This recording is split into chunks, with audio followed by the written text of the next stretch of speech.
of High School Musical. You guys are in the right place. It's my absolute privilege to bring to the stage at this time, Corbin, Bleu!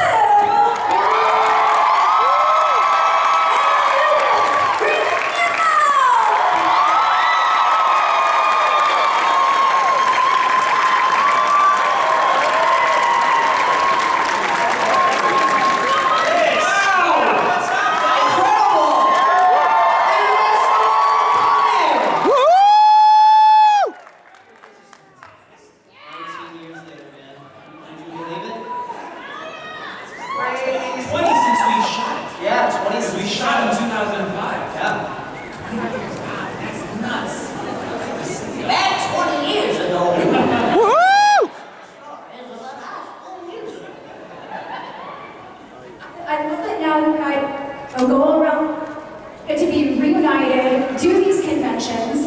What's your favorite thing about getting to see each other at the cons?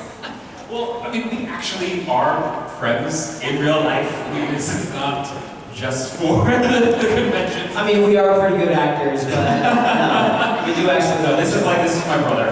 I mean, everybody that had worked together on those projects, because it was such an incredible whirlwind of an adventure, it formed very strong bonds between all of us. But we actually hang out often. So this has just been really cool to be able to travel around together and to do these conventions, but also get to meet all of the incredible fans that. Woohoo! Yeah!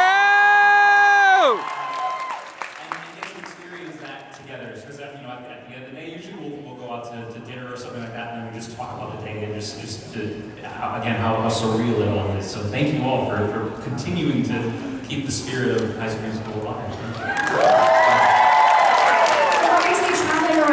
Hanging out, being in Orlando, are you guys going to have the opportunity to go to any theme parks this weekend? And do you guys like roller coasters? Yeah, I mean, you can't come, I mean, you gotta go if you're in Orlando, right? Isn't that the city's saying? If you're in Orlando, you gotta go. I submit that. We'll put that on the back of the bumper sticker. Yeah, exactly. That's what's going to be instead. No, the license. That's right. The license Yeah. plate. No, yeah, we're gonna go to Universal and Disney. So check them all out. So when did the two of y'all initially meet? Did you guys meet through the casting of High School Musical, or had you met before that? No, we actually met in the hotel that we all stayed at for High School Musical. It was after. Because you were one of the last ones to get cast, right? Yes. So I had met. The only cast member that I had met was Monique, because we actually did our read through. We did a reading together. We had a chemistry read, and then I met. And Ashley. I did. So Ashley also grew up in New Jersey, and I grew up in New York, and we both were Ford models. And it wasn't until we had already been working on High School Musical for a while that Ashley's mother came up with the old modeling book and went, "I just found this picture of the two of you when you were kids." What? And it is. It's like an old Ford modeling book. We're probably both 6 years old, something like that. But outside of that, yeah, we ended up meeting at the Little America in Salt Lake City, Utah. Yeah, I remember we turned a corner because we were going out to dinner or something, and you guys were coming in. I think just even from the airport or something. It was oh, hey. Oh, you? Yeah. Oh, okay, yes. We're going to meet you. Yes. You're a child. So I was, because he was one of the grown-ups on the set. Because you were in your 20s. 20. You were 20. Yeah. And I was 15. Which, a 20-year-old to a 15-year-old he was like one of the older people. He was him and Monique, they were the grown-ups of the group. We were mom and dad. Yeah. Or mom and grandpa. I always had some ailment, physical ailment or something, and talking in old English slang, and so everyone called me grandpa. And Lucas, when did you initially meet Ashley? I met Ashley at the callback. So we had originally, had our normal audition, it was just like any other audition, except we sang. And then we had, oh wait, no, not the, so then we had a callback. So we went and met with the director, and that's when I came in and I auditioned for Troy, and he was like, oh, Lucas, you're amazing, but you are no Troy. But you are Ryan. Can you please learn these new sides outside and come back in? And I'm like, yes, sir. And then for the final callback, where they were auditioning for Troy, Gabriella, Ryan, and Sharpay, there were like 50 of us, all, auditioning for those 4 roles. It was 7 hours long. We learned dances. We grouped up in little groups. We did scenes together, and they paired us together, like Corbin was talking about with Monique. And so I was paired with Ashley, and she really pissed me off. This girl. I mean, this is why she got the job. She was so sharp-paced. She literally, we did the scene. We came out. She's like, hey, so I really want to rehearse and go over it again. I'm like, well, I'm kind of good because I did my homework and I'm ready to go. And she's like, no, please. I'm like, okay, cool. So we do the scene outside by ourselves, and she's like, okay, so when I say this line, I want you to go over here and make this face. And then at this point, I'm gonna add this line, and I want you to react to that. I'm like, whoa, she's giving me notes.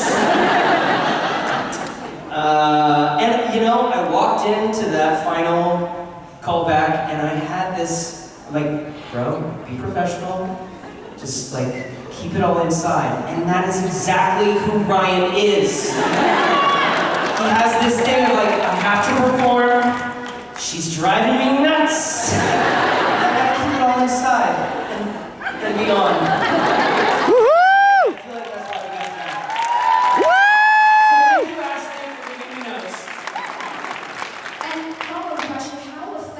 Are the Sharpay and Ryan warm-ups, would you say? Oh, I use them prior to doing the warm constantly. Oh yeah.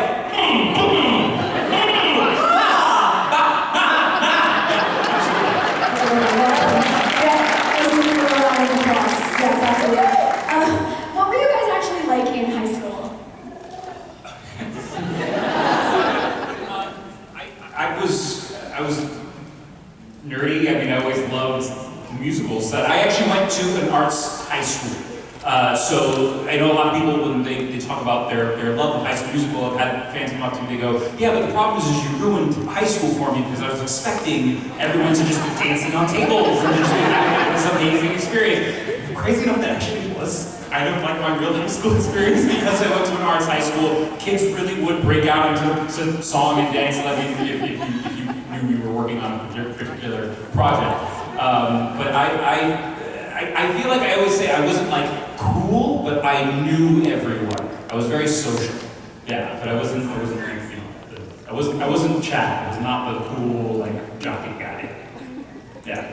I moved high schools after my freshman year from a very small farm town to the big city, which from Missouri it was big, but it's not really. It's still a small town. But so I was the new kid at school, and was really into choir and theater, and also very weird. But I went to the high school that you see in all of those movies, where we had the best football team, and our basketball team was really good too. I mean, it was gross. And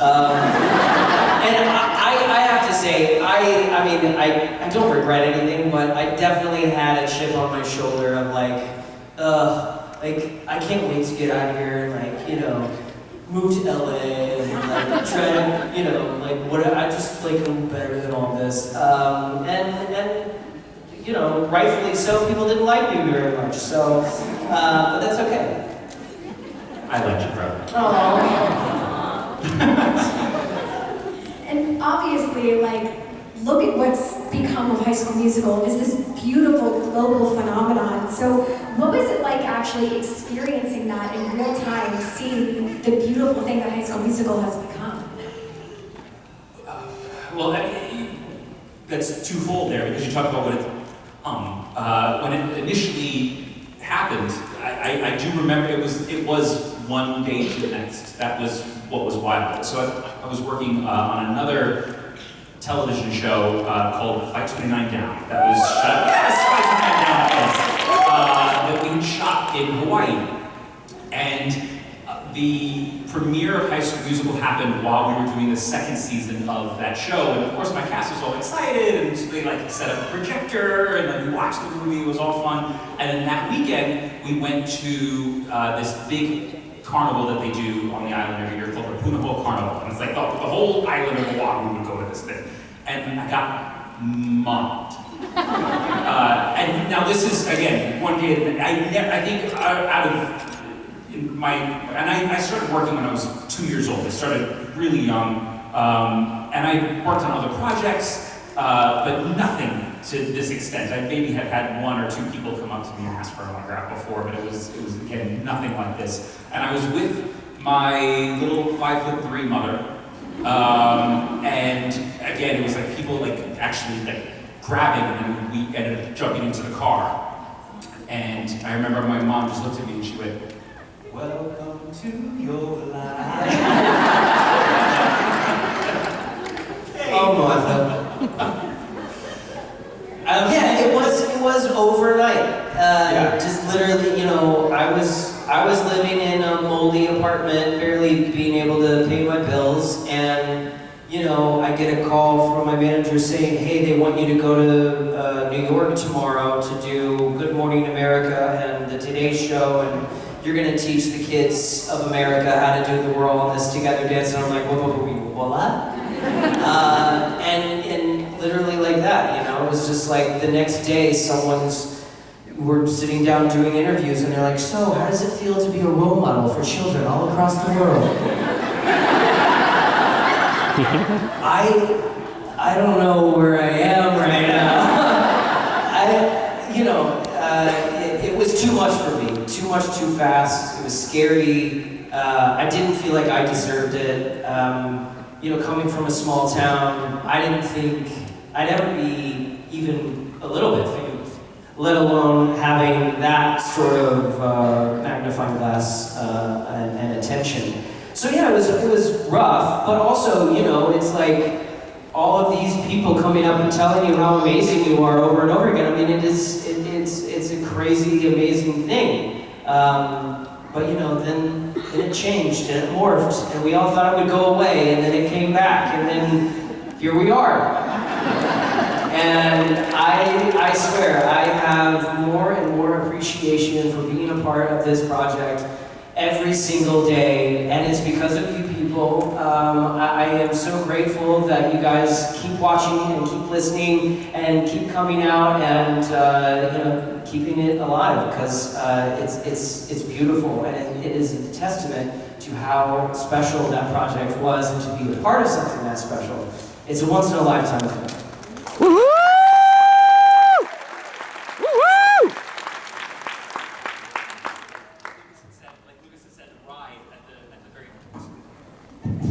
There we go. Who's working this? I told him to give you the trick. Who's working? There we go. Okay.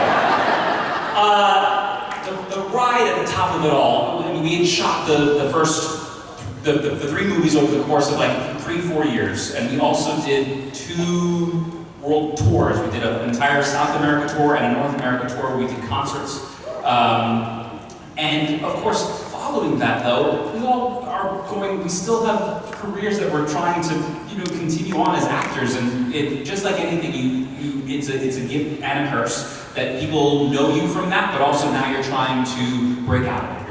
You're coming from being a Disney kid, and you're saying, okay, well, what else can I do? And Disney man.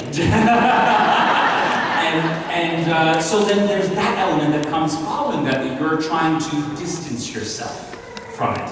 And I will say I'm so proud of everyone in the cast that have gone on to continue to do incredible things in their career. But like Lucas was saying, it's all of these years later that you try to distance yourself from it, and then now that it's almost had another resurgence, and I think it's so much because of newer generations that have found it on their own, generations who grew up with it and are introducing it to their kids, and I think now enough time has passed that we can look at it and go, I'm not trying to distance myself from this. This is very much a part of who I am and what my career is and why I'm where I'm at right now.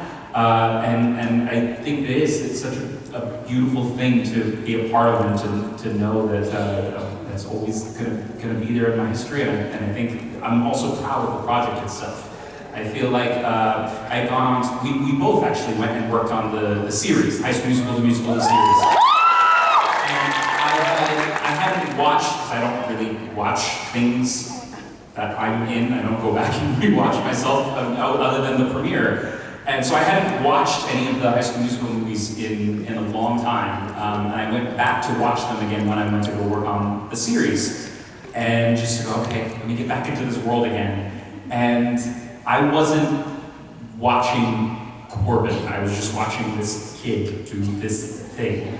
And I was able to watch it with just such an objective point of view, and I went, these are really good. Like, this is actually really cool and really well done, and I think my appreciation also of Kenny Ortega just shot up. I always... It's such an honor, and working with a man who it was a major driving force between so many things that I grew up watching, but I think, again, it was later in my career to go back and even watch them again, just to truly appreciate his work specifically on High School Musical, and then to start to go back and remember all of the moments that both of us had moments during the series that things came out of us that we went, I feel like that's just based on what's been instilled in us from the years of working on High School Musical. Yeah. I did want to ask about working with Kenny Ortega. What was his directing style like?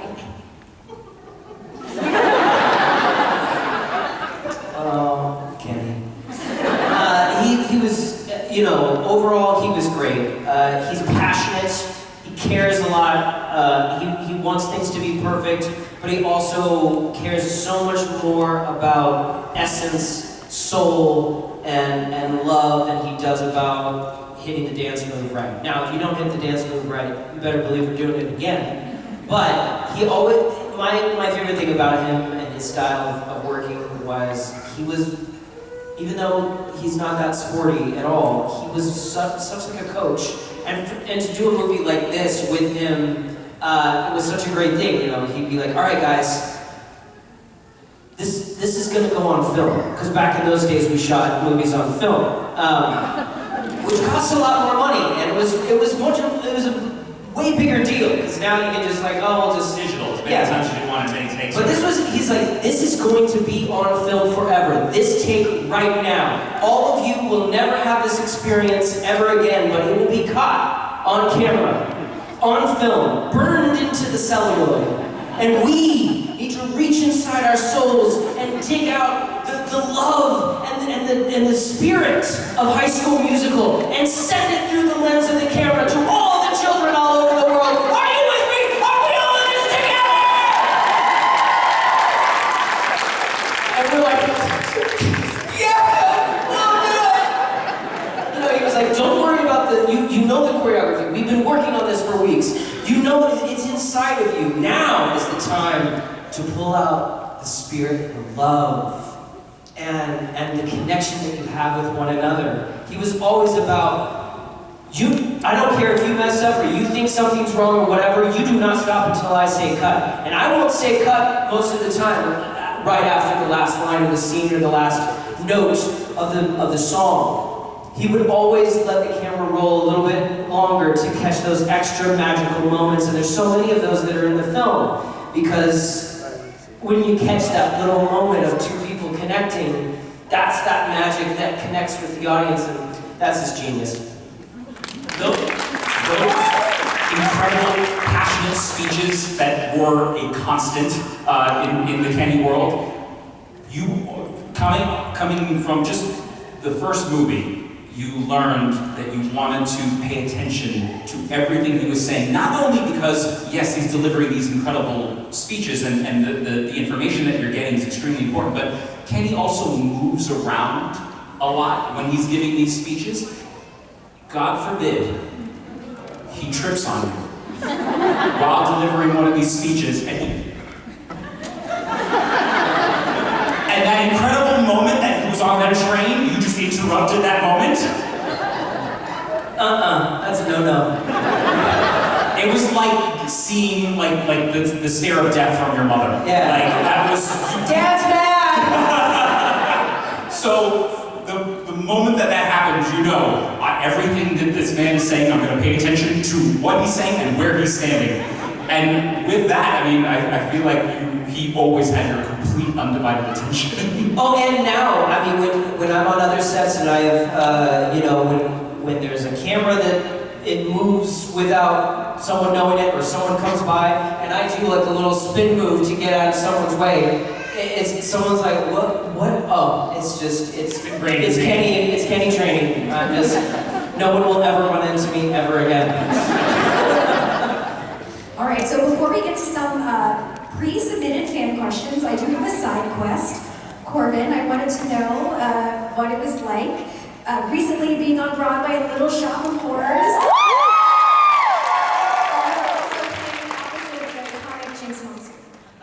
I loved it so much that I did go back again. So my initial run was with Constance Wu as Audrey, and I was done.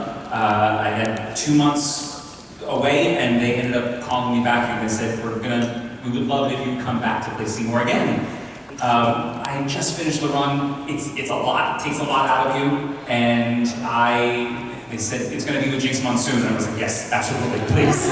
I've been a fan of hers for a very long time. My very first time watching Drag Race was actually her season, and I had called it out from the beginning. I was like, she needs to win. She's so good. So I've been a fan for a very long time, and we're now friends. She is just an incredible human being and an incredible performer. Showed up day one. Choices, knew exactly what she wanted to do, something, and brought something so different to the role, just so intelligently. Because I had finished doing the run, so this is, I've worked on Broadway multiple times, and you get into a flow, you get into a muscle memory, and this was my first time though working on a show and then having to come back with a completely different cast.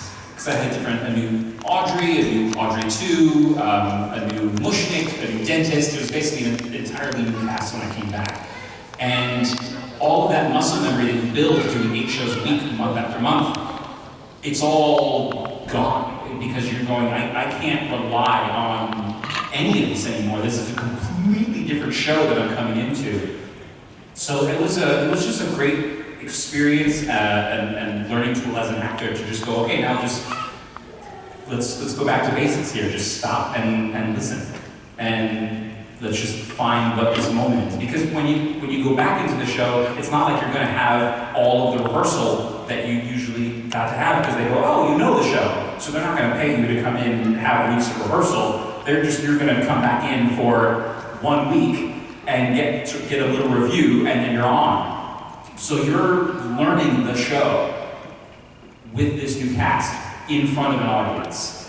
And those first few performances, it is a little touch and go, because you're trying to rely on muscle memory that's just, you can't rely on. The beauty of live theater, though. The beauty of live theater. It is my absolute favorite medium. We've both been theater kids since the beginning. We shared that we both did Footloose, and we both played Ren in high school. Yes. But to this day, it's my absolute favorite medium, and it's just such an incredible experience to be in a room with that energy, and to know that moment in time cannot exist ever again. Unlike film, where we're going, this is this moment, it's forever, no one else is everybody's gonna watch this. It's a completely different thing, it's a fleeting moment. And everyone that was in that room, that's the only time that they get to have that experience. Even though you're doing 8 shows a week, every every performance is different, things go wrong, people might deliver a line completely different, and it changes the trajectory and the arc of the character, of the story, and you can't recreate that. You just need to go with the flow every single night. And there are some nights where you might have an audience member that decides that they know the music and they want to sing along to it, and they're not really supposed to in the theater, but you have all of a sudden you're hearing someone singing along lyrics, and you're going, okay, well, let's just figure out how this is going to happen tonight. So it is always very different and fun, and it keeps it interesting. It's never boring. I love it. Thank you for sharing that. All right, so we got some questions from y'all. This first one is from Jasmine R. from Orlando, and they want to know, what was the most challenging dance number that you guys had to learn from High School Musical? For me, I think it was A Night to Remember. That was a really tough choreography. I don't know why. It's just, it was so fast. I mean, All for One was hard. What Time Is It was hard. The waltz number that we did was hard. Can I Have This Dance? Is that the tree? Is that the tree one? Yeah. Dance around the tree. We're not at the prom. Why didn't we go to prom? We never go to a single dance in all 3 movies.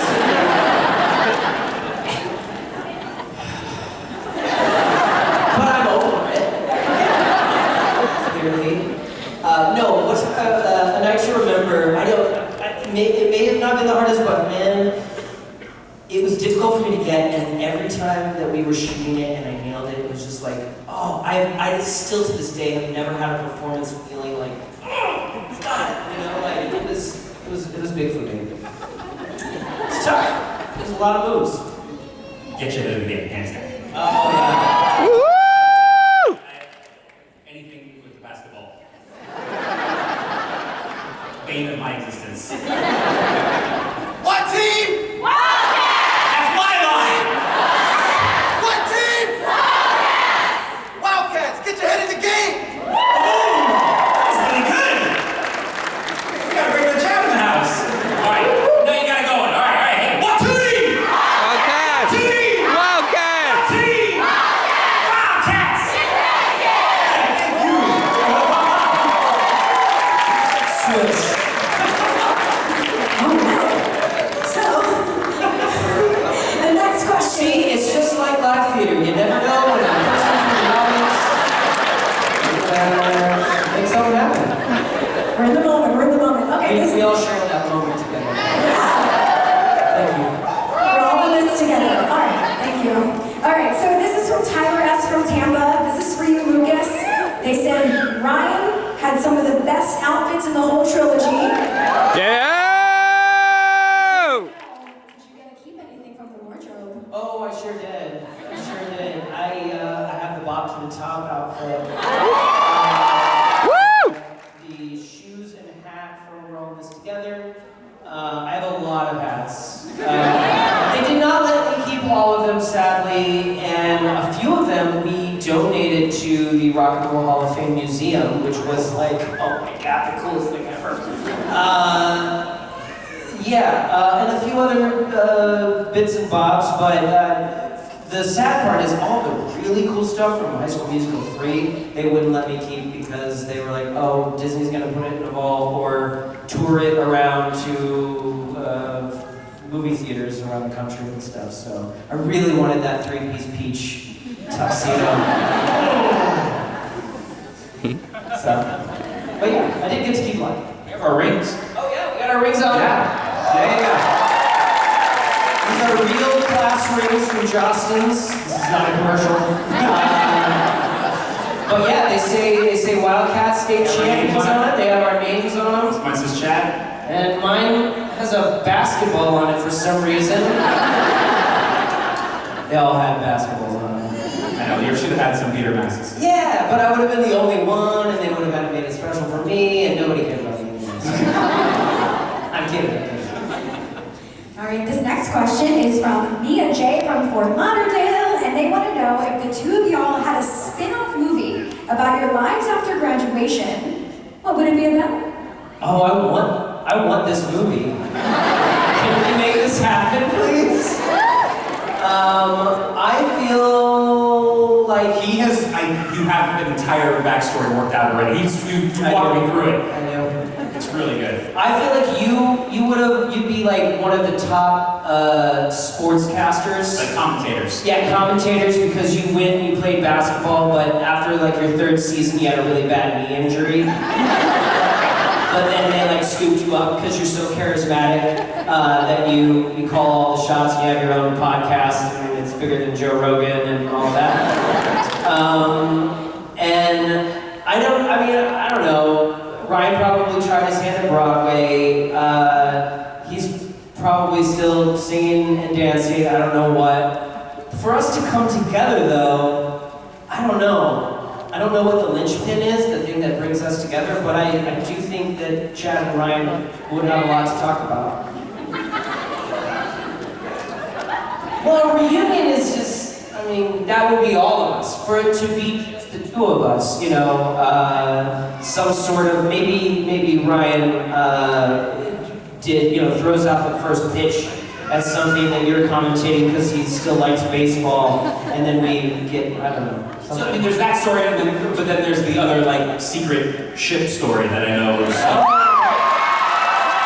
That's what it is. Ryan looks up Chad and is like, hey,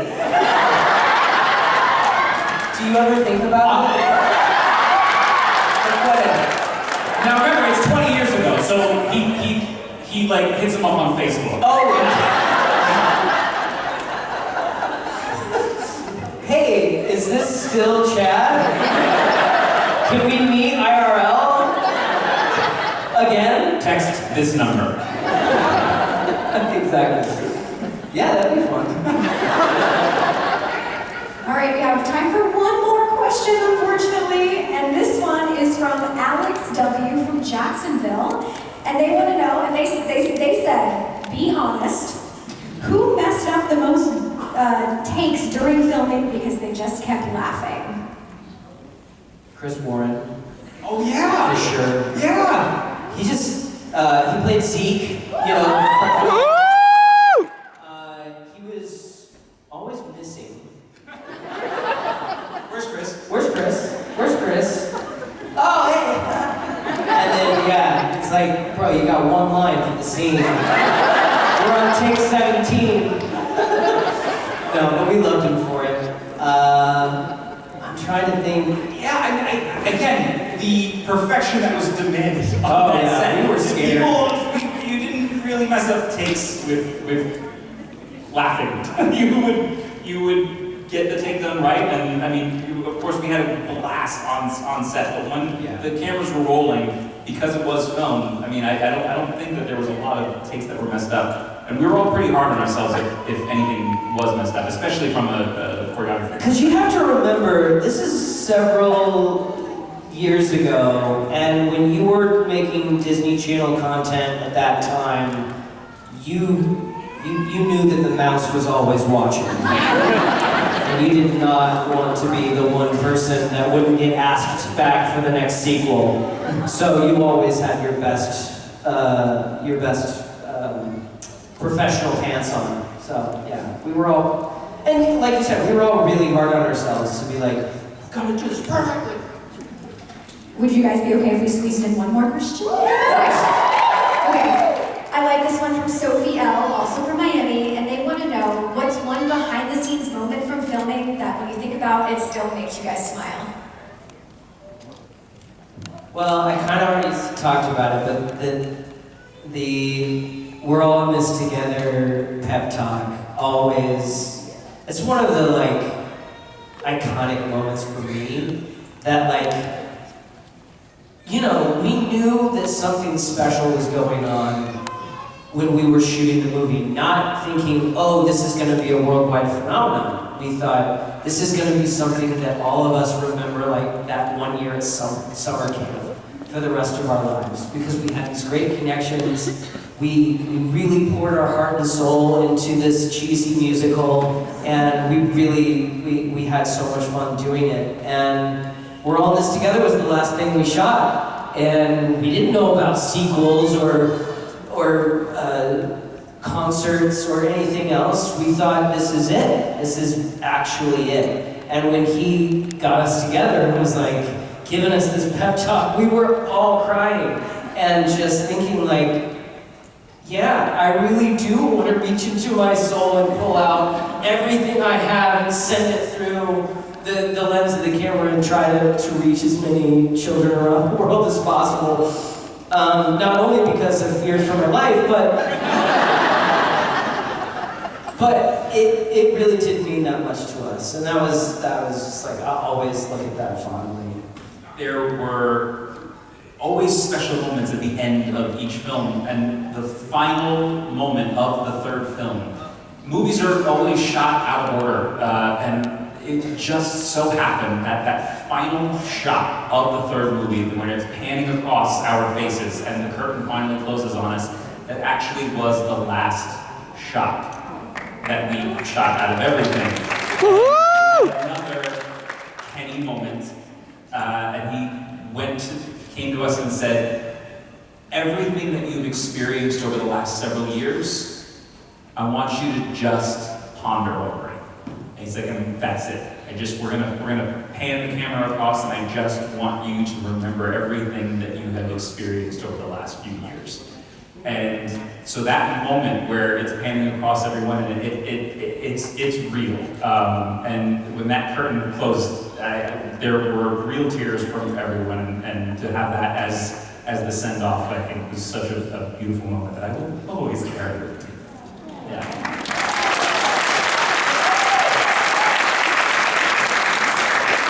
Well, thank you guys so much for spending this weekend here with us in Orlando. Before we unfortunately have to wrap the panel up, any thoughts you guys want to leave us with here this weekend? Just think y'all are awesome. Thank you so Yeah, much.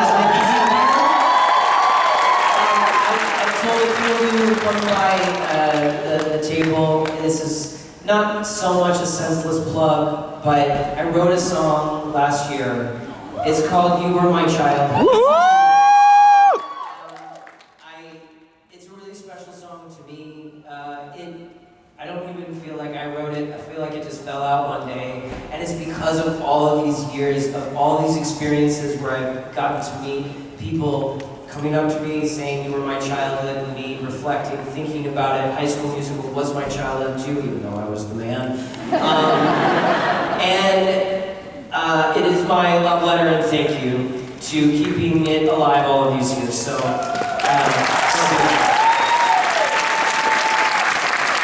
It's not my song. I don't need a senseless plug for it. Go listen to it. he was the first one that got to hear it out of the group. Bawled my face off. Uncontrollably, like a child. Like could not contain. I surprised him. He came up. He said, I have a surprise for you. I have a song that I want to play. It's like, okay, cool. I'm thinking like he's like, no, I want you to put on these headphones. It's like, okay, this is weird. I'm just gonna sit here while he's like, yeah. So he put the headphones on and just sort of sat there. And I heard the first line, and it started coming out. I went, whoa, stop it. I need you to start over again. And I went and I sat down, and I mean, like fully uncontrollably crying, because it did capture everything that was the experience that we had over the years, and it also encapsulates everything that we always hear from everyone, and it really is such a beautiful, special song that his soul is imprinted on. So please go listen to it. Thanks, man. Thank you. Incredible. Well, thank you guys so much. Thank you guys so much. Thank you.